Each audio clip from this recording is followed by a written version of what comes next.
Hey there, beer tubers. Welcome back to Maxwell Starr's Beer Reviews, doing another live recorded episode where we're going to feature a big, big beer from Moosehead Small Batch series. This is Moosehead Small Batch Russian Imperial Stout, 8.1% ABV. For those with the keen eye, though, 8.1 is pretty light for a Russian Imperial Stout. Other aspects of this, it's 80 SRM, 40 IBUs. Says on the side, notes of chocolate, raspberry, vanilla, whatever. I'll be the judge of that. Yeah. So the history on this one here is that they brewed this as a one-off, and it was a very expensive beer at the time. I think this bottle cost me like $15. I've had it for, I think it came out late December of 2019. So maybe this beer is the curse or something like that. This beer is the curse where I need to drink this beer to get 2020 over with because everything went downhill as soon as this was released. Anyway, no knocks to Moosehead there. I was just talking about maybe this bottle's cursed and needs to be drank. So I'm going to put it out of its misery by taking the top off of this one. Didn't foam up. That's a good sign. Pour it into my Lindemann's glass here. Yeah, I forget what it was. It was like July of 2018, I think, is when the Small Batch Brewery opened next door to, or in part of the Moosehead Brewery. They were doing quite well with their brewery special releases and tasting room and the brewery tours for a while there. Even got to do the brewery tour back in March before everything everything shut down. So, good timing. All right, so looking at that. Now, what does it look like? Does it look the part of a Russian Imperial Stout? Yeah, it kind of does. It's got that off-white, that kind of mocha tan head to it. Yep. Big black appearance. Hold it up to the light. Very little light getting through that thing. That is super dark. Nice chocolatey mocha head on it. It definitely looks the part, and it definitely looks pretty appetizing. And also, well, I suppose it's only 8.1%, so it's got decent head retention anyway. It's not like it's heavy on the booze, and that might come in on this one too. So let's put this thing. Oh, let's give it a whiff first. What's it smell like compared? It's not like big, rich, and roasty like you would find on your typical Russian Imperial Stout, but I did pull this out of the fridge, so it's still kind of cold. There's notes of chocolate, hint of berry notes, maybe like a little bit of coffee, bits of caramel. Yeah, caramel coffee, hints of berry notes. Yeah, maybe I'm thinking raspberry because I read the side of the bottle like a dumb. Anyway, yeah, it smells okay, but it smells kind of weak for a Russian Imperial Stout. So, let's dig in. Down the hatch. Cheers.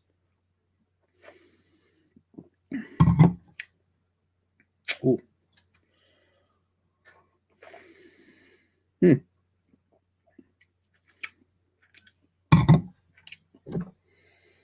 Man, I feel like that's starting to turn a little. I don't know. It's very tart.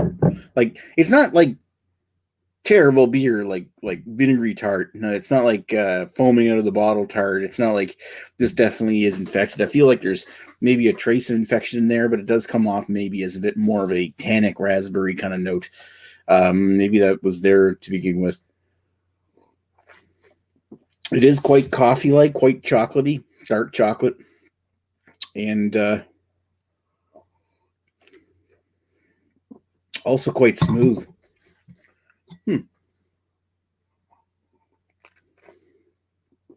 Drinks pretty well.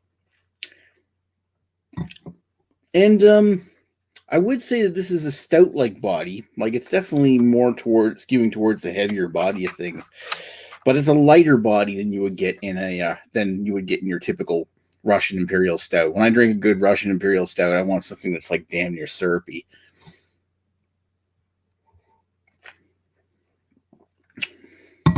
But I mean, considering this is a big brewery's first attempt at making a Russian Imperial Stout, it's not horrible. I feel like it's getting less and less tart as it goes down. There's almost like a little hint of like raspberry orange tartness.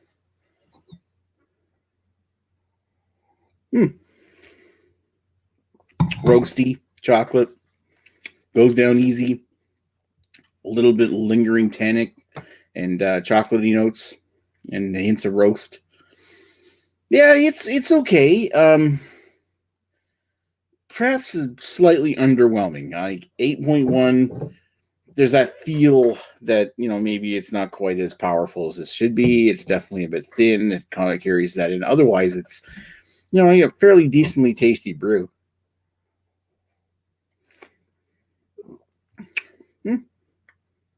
I'll give it a I'll give it a 3.5 out of 5.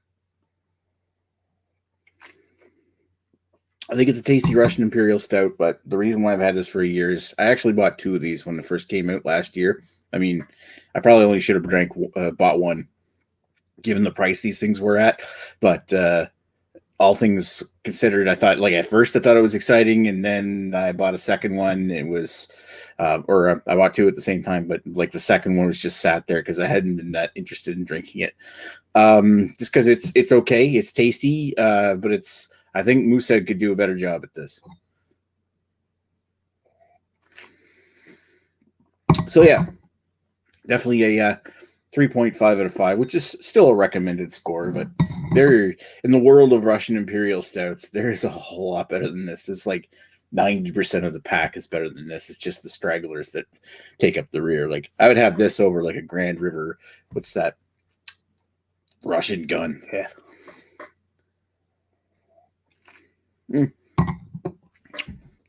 Or the modern iteration of Propeller's Imperial Stout. The old Revolution was way better. Anyway, I'm going to sit here and finish this. Thank you for watching Maxwell Starr's beer review of Moosehead Small Batch Breweries Russian Imperial Stout. You can't get it anymore anyway, so you didn't miss much. All right, talk to you later. Cheers.